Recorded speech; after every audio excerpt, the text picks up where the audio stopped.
My beloved brothers, my sisters, every time we speak to each other, we should remind each other about developing the correct relationship with Allah subhanahu wa ta'ala.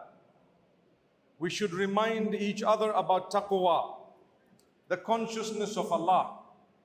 Every time we connect, this connection should be a great reminder of the fact that we are going to return to Allah subhanahu wa ta'ala.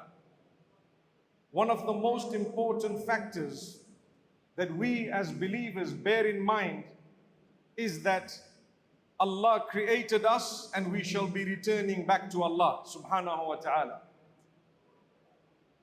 And the purpose of His creation here is in order for us to prepare for the meeting with Him in the hereafter.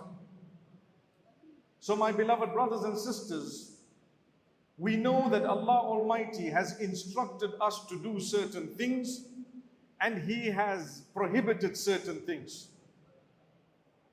We know that Allah Almighty has instructed certain things and He has prohibited certain things. When we fulfill the